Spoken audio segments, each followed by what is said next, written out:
The following talk is offered freely to ensure that no one is ever denied access to these practices and to these teachings.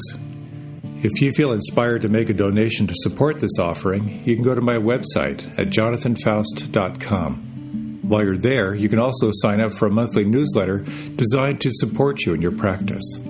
Thank you and enjoy.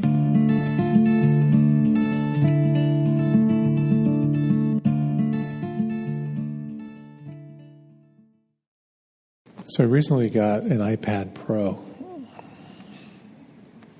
You know, the one with the 12X Bionic chip with a 64-bit architecture? That one.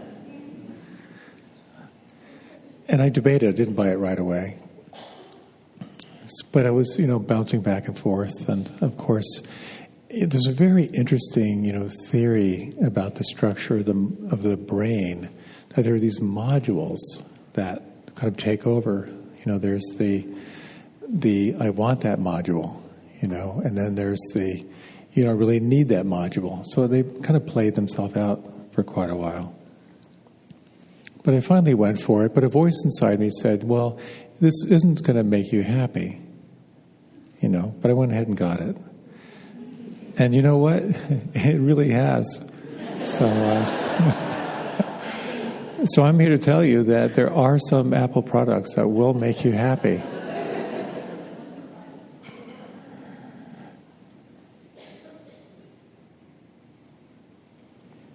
So it's an interesting thing. Happiness is such a fascinating topic because we all want it. There's no one that doesn't want to be happy.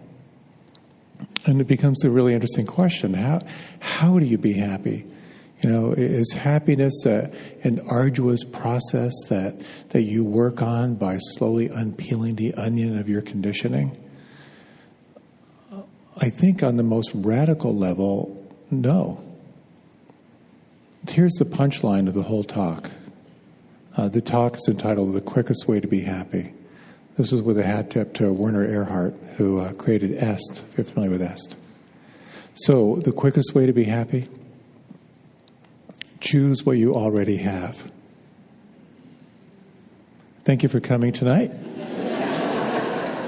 There are no cookies, but if you have any chewing gum, we can share it around. So I'd like to talk about the keys to happiness in the moment, but also the importance of identifying what's between you and being happy, bringing that into more refined awareness. And how ultimately the experience of happiness is directly linked to your true nature, to who and what you truly are. And then finally, hopefully if we have time, just an interesting model that can help you do an assessment of your happiness level and how you might work it. So as I've mentioned many times before, I was a Peace Corps volunteer in Niger in West Africa. And at one point, I did a big photography project because it was 20 years that Peace Corps had been in the country. So I got to travel around a lot doing this documentary. And so I went to a number of remote villages. And Niger is mostly in the Sahel. So there's the Sahara, but the Sahel is basically a wasteland. It's like a 90-day growing season. It's a lot of rocks and some dirt. I was 21 years old with a really completely conditioned Western mind. And I was stunned being in these villages. According to my Western standards, these people were supposed to be miserable. But they were really happy. Not everyone. But people seemed genuinely happy. And I was stunned. But the more I would travel, I think there are more happy people here than there are back home. How can that be? They had very little by way of possessions, but they had a sense of connection. There was a sense of belonging. Everyone knew their name. They were part of this small little unit, this small little connection. And I don't want to paint it as this ideal picture. Niger had the second highest infant mortality rate in the world and extreme conditions. But despite that, there was just kind of a joie de vivre.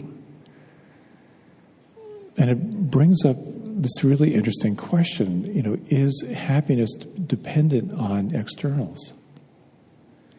And is it possible to cultivate happiness regardless of what's going on outside of you?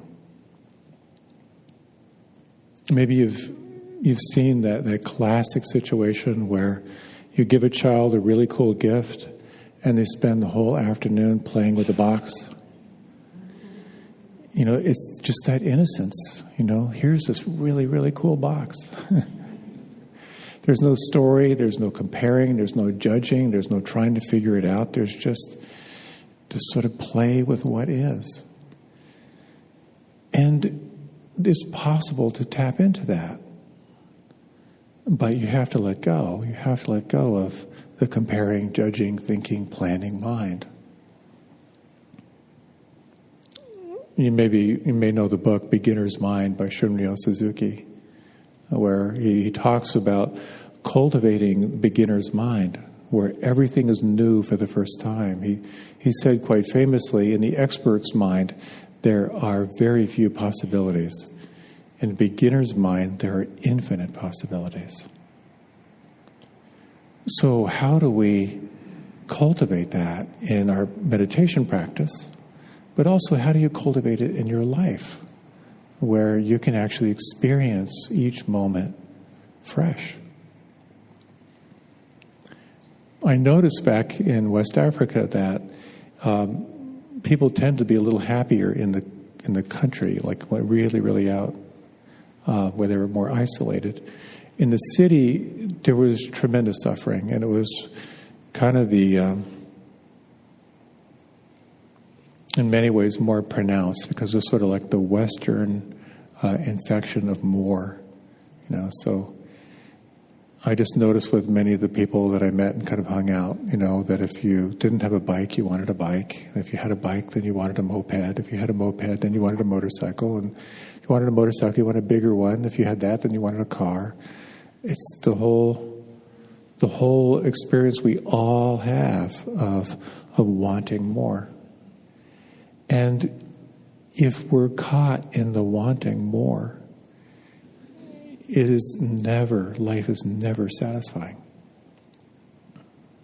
It's described as the hungry ghost in the Buddhist literature, and you see these sketches of these beings with small little mouths and really, really long necks and really big bellies.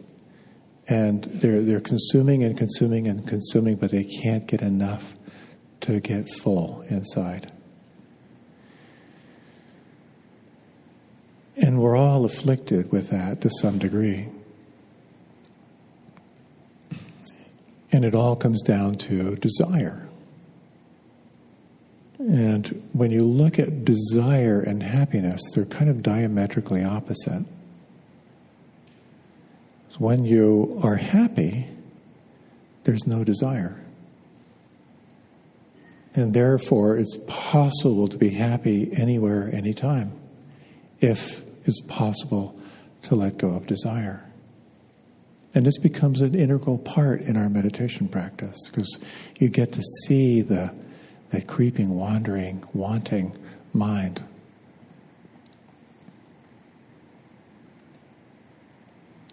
Of course, when you begin to cultivate non-judging awareness, you begin to be more aware of what's wholesome, but you also become aware of what's not wholesome. You become more aware of what's between you and feeling happy. It reminded me once in a spiritual friends group. If you're not familiar with spiritual friends groups, they're usually groups of maybe 8 to 10. And you get together once or twice a month and you meditate.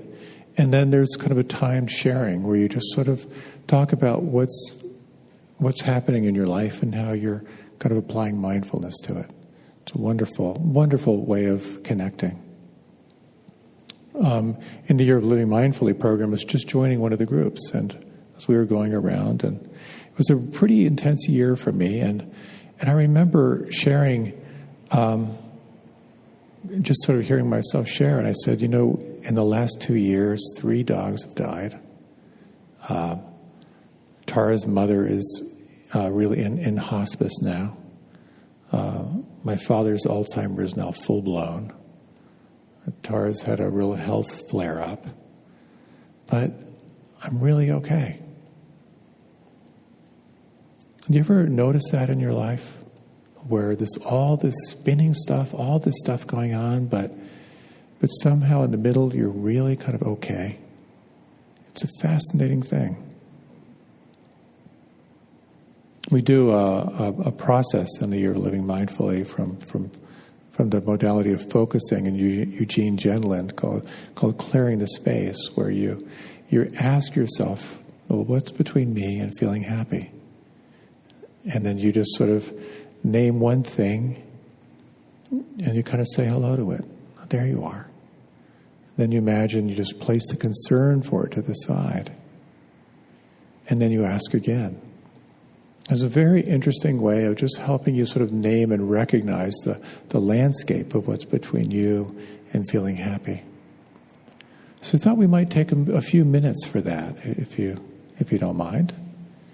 You can close your eyes. We'll do just a few rounds. When you just bring your attention to your breath, and when you just consider everything in your life that's changing right now. What's falling away, what's calling you forward.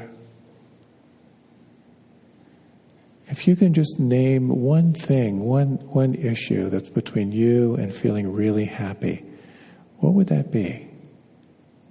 You just name it. And then imagine you could just say hello to it. Kind of let it know you see it. There you are. Now imagine you could place the concern for that to the side. Not that the issue goes away, but your concern, you're just putting it to the periphery. And then again, what's between you and feeling happy?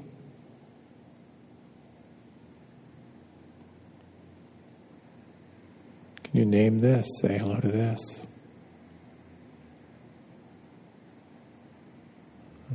Placing the concern to the side. And then again, what's between you and feeling happy?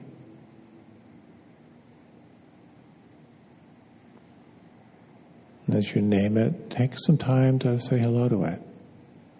I see you.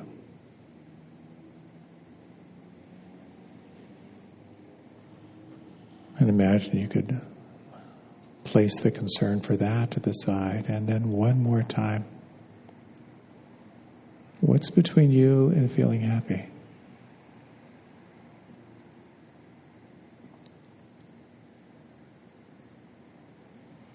And saying hello to this.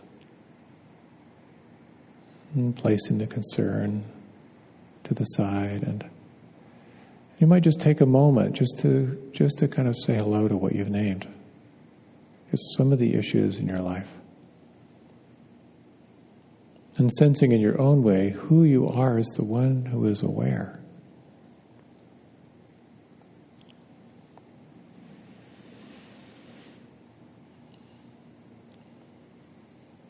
And then when you're ready, you can deepen your breath and you can open your eyes.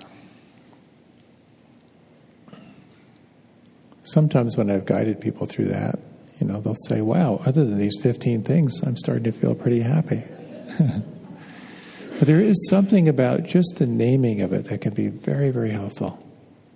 There's sometimes, how when you wake up in the morning and there's that low-grade anxiety, just kind of low-grade fever, I'll just sort of ask, I'll do a few rounds. Okay, so what's between me and feeling happy right now? Like, oh yeah, I've got to write that thing. Oh, I got to call that person. And just the naming of it, there's kind of a settling that can be very helpful. So sometimes you can be in the middle of a hurricane of just a vortex of stuff, and you can sort of stay the objective observer where you're kind of untouched. But quite often, of course, that's not the case. You get swept up in unfolding drama, and you get caught up in the winds of wanting and not wanting and confusion. And the whole world turns on that drama. The whole world thrives on that conflict. Look at the headlines out there. They're just designed to make you nervous. Is this the beginning of the end for Trump? Democrats will get crushed in the next election unless they do these two things. Is ISIS just getting started? What you don't know about dying a horrible death from your next mosquito bite. Crazy. But we're so manipulated by these forces. Not just internally, but of course externally. They're designed to either develop greed, the wanting, where we go to find something to make us buy something to feel happier, or they're designed on hatred. If you think like us, you'll be part of our tribe, not those bad people. Or they're designed to make you confused. They're designed to make you believe things that really aren't true, or to not believe things that are.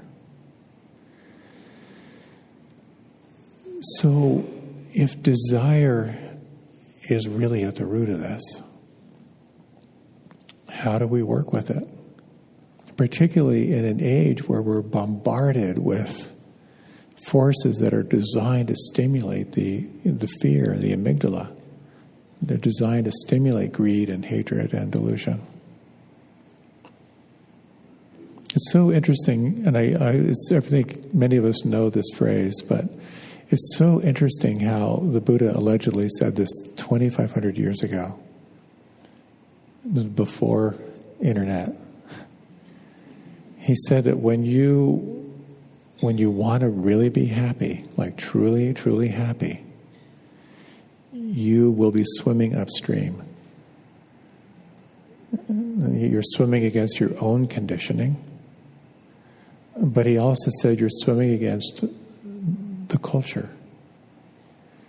And if that was true 2,500 years ago, it is more true than ever now. That you are swimming upstream in order to cultivate that experience of non-judging awareness. To be able to tap into the true happiness. Happiness that's not dependent on externals. To truly have that experience of dropping desire so that you can rest in the moment. What a rare thing.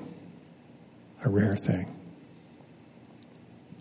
And so when we get that sense that it's possible to cultivate happiness regardless of the externals, it calls us to practice. It's just a question of practice. And considering the rest of the culture is going that way and you want to go that way, it's also helpful to find like-minded people who are also interested in going that way. It's a real important part of the practice. So there's a story told of a famous nun who was dying in her monastery. And quite in this monastery, they put a big emphasis on your last words. Some traditions, they really emphasize that. What was the last thing they said before they died? So her last words, if someone was saying, is there anything you need? Her last words are, "Thank you, I have no complaints." What a great way to go out, isn't that? If you've had the experience and really the opportunity to be with those who are in the process of dying, for some people it's horrendous. There's a lot of pain, there's a lot of fear. But for others, it's an amazing journey because the world as they know it starts to fall away. They're more present, there's less and less intrusion. Certainly there are regrets, but as those regrets get processed and released, it becomes really an experience of gratitude. Just one more breath, one one more day. And there's that sense of the struggle of life starts to fall away, and presence starts to emerge. So the magic of just being present, the magic of being alive. And so it becomes a very interesting inquiry. What does it mean to be without desire? So why don't we take a few minutes to explore this in a short meditation?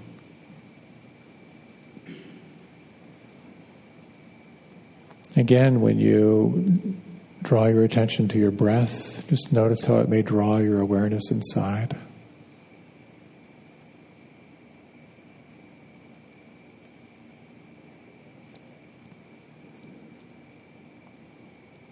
And you'll notice how there's a natural movement of the mind.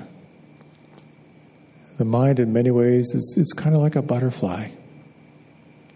It'll move from a sensation to a thought, to a story, back to a sensation, to a feeling. And you might just sense in this next minute, if there is no desire to add anything or take anything away from right now.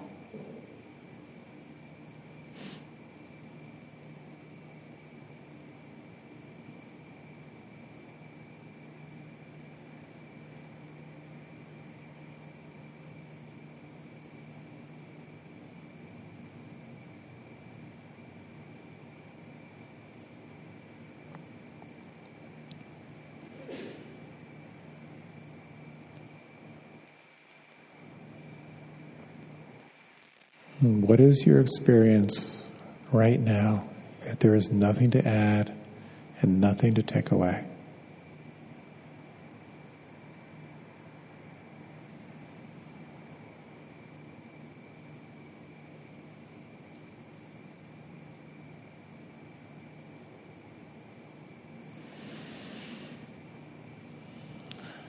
And gently deepening the breath. If you like, you can remain with your eyes closed.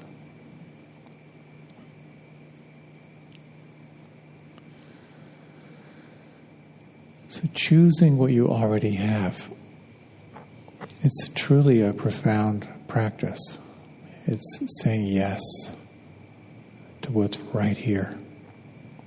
Nothing off stage.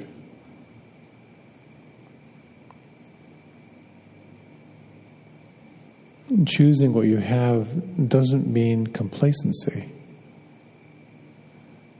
It doesn't mean you don't act toward injustice and so forth. But it comes from a different place. This word mindfulness is such a screwy little word. I always prefer the word non-judging awareness.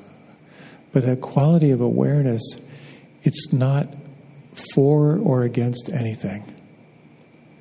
It's not denying anything. It's not indulging anything. It's that noticing faculty.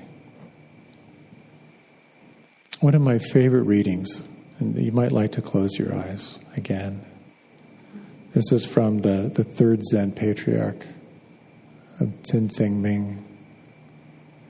And it just points toward kind of a different state of consciousness.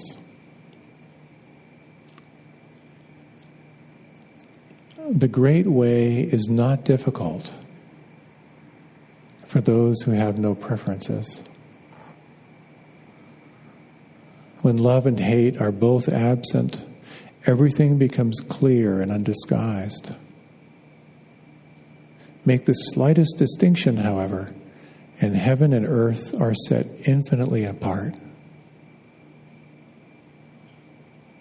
If you wish to see the truth, then hold no opinions for or against anything. To set up what you like against what you dislike is the disease of the mind.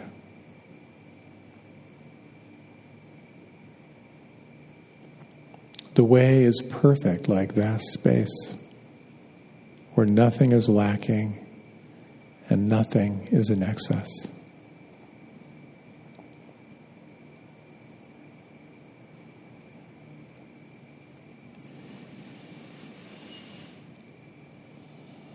So again, deepening the breath. If you like, you can open your eyes. The treatise from the Third Zen Patriarch is one of my favorite readings. It's quite long, but it's a real transmission because it points toward what it means to really be happy. That very deep abiding in presence. And it points toward the true self, the unconditioned self, which we can actually get glimpses of from time to time. So I'd like to share with you an interesting model.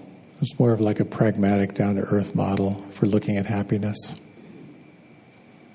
I was sitting with someone who was going through a rough time. We did a bit of an inquiry, what's between you and feeling happy? And there were a number of issues for her. She was feeling a little depressed.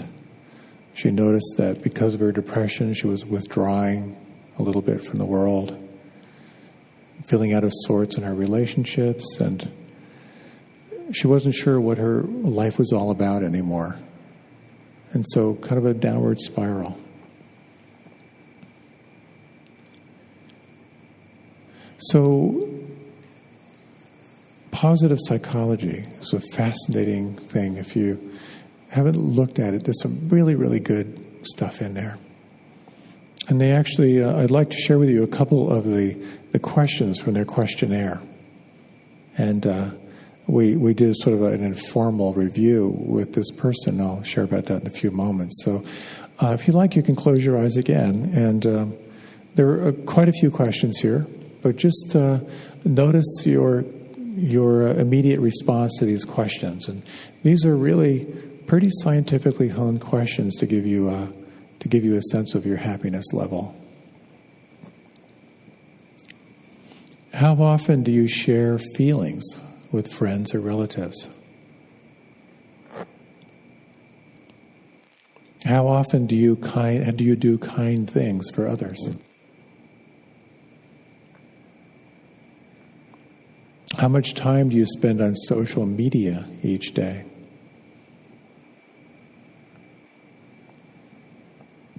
How often do you do at least 20 minutes of physical exercise? How well do you know your strengths and use them creatively? How much do you find fulfillment in your life by using your strengths and skills toward a greater purpose bigger than yourself?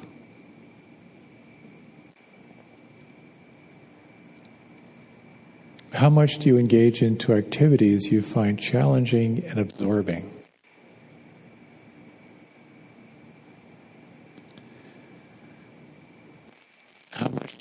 How much do you feel gratitude toward people and events from your past?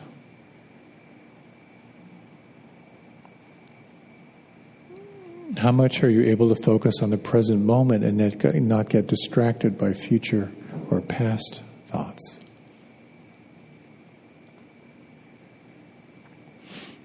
How optimistic are you? How much do you participate in a spiritual community or group? How much do you feel your life is meaningful and has purpose?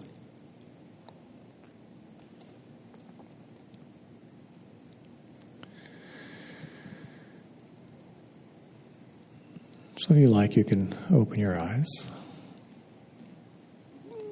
There's been a lot of study on the psychology of happiness. Like, what are the factors that really make up a happy life?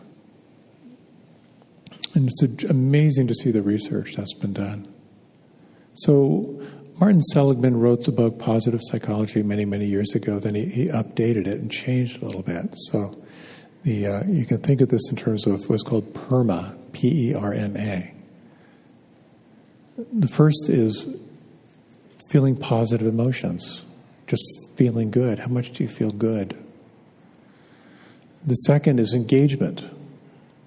How much do you feel absorbed in activities in your life? The third is relationships. How much do you feel authentically connected with other people around you? The fourth is meaning. How much do you feel like you have a purposeful existence? And the fifth is achievement. How much do you have a sense of accomplishment and success?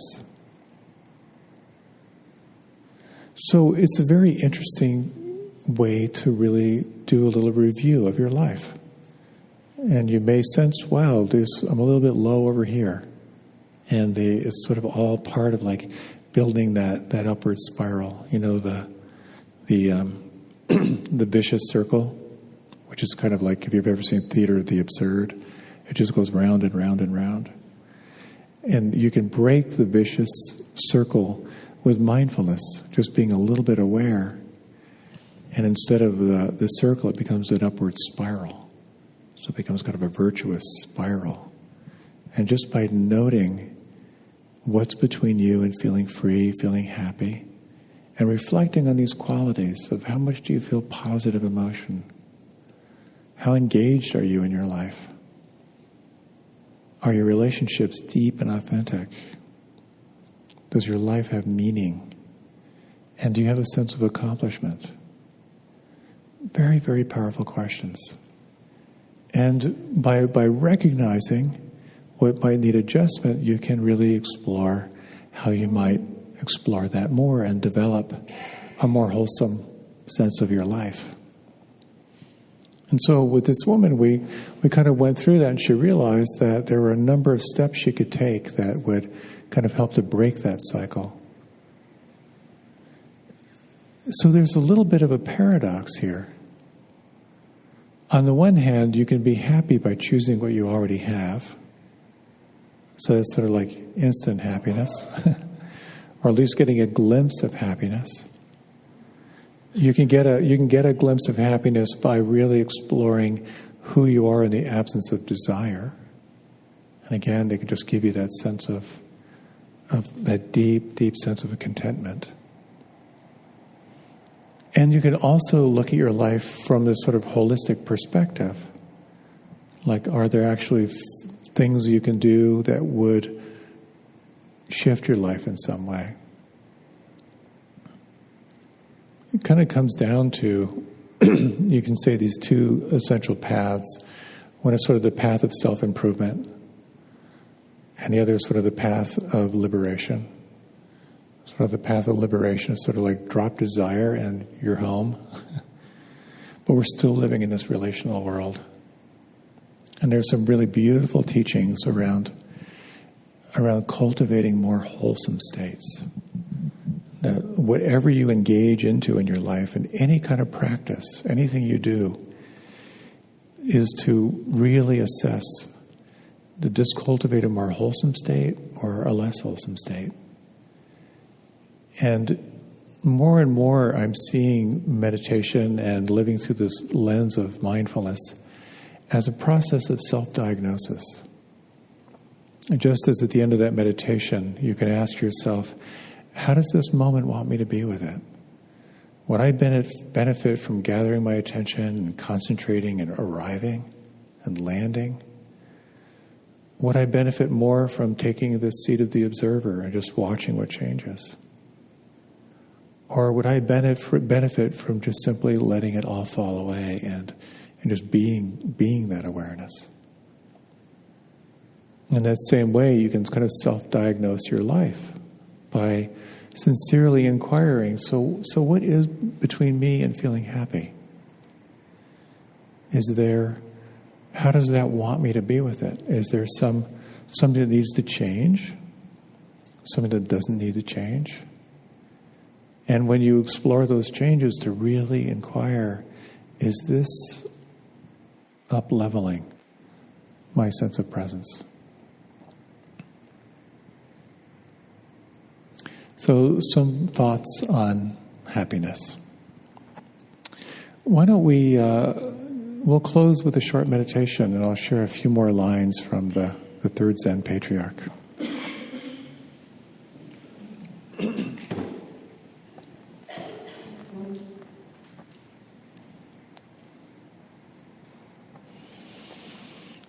Again, with the eyes closed, you can relax your breath.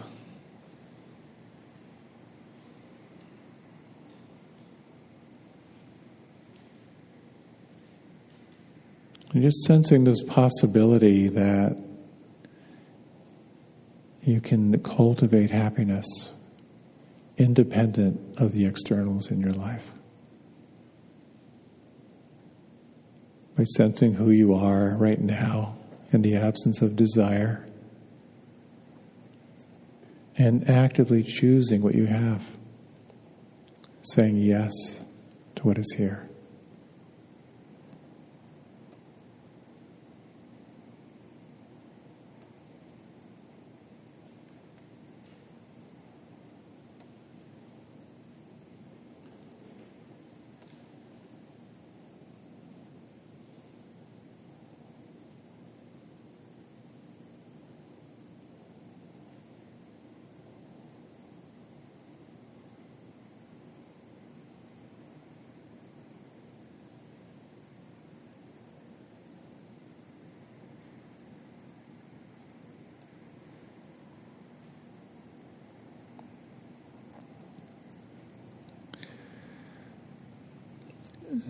To live in presence is neither easy nor difficult.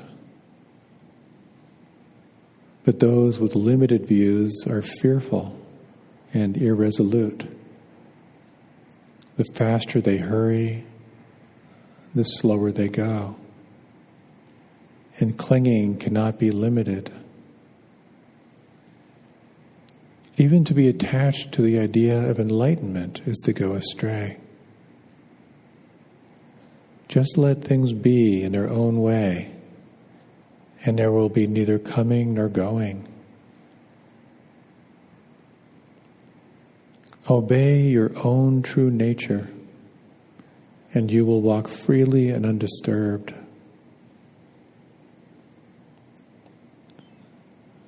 When thoughts are in bondage, the truth is hidden, for everything is murky and unclear.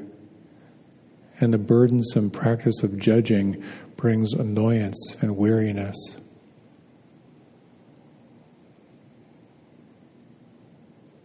If you wish to move in the one way, do not dislike even the world of senses and ideas. To accept them fully is identical with true enlightenment.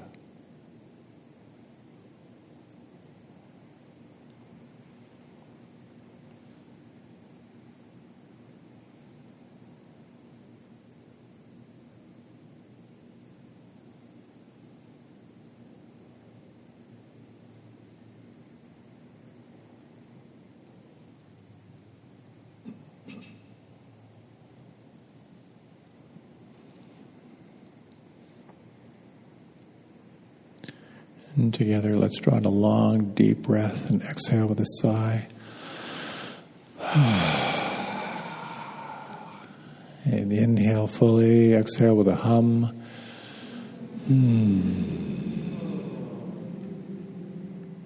And together, let's share the sound of Om.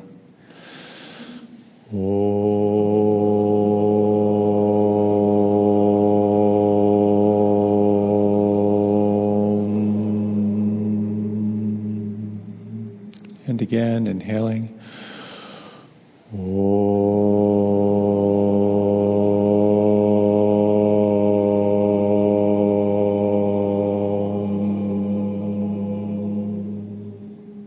And one final time.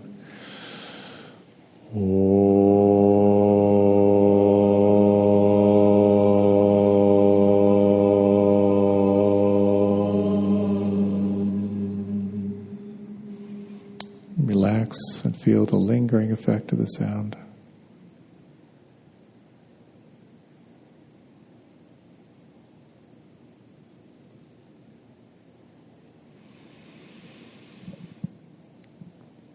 And when you're ready, you can open your eyes. Thank you again for coming out tonight. How'd you like those Oms? It's kind of after my decades of living in an ashram, I got seriously omed out. Om before meals, Om before and after meetings. It was just one long Om.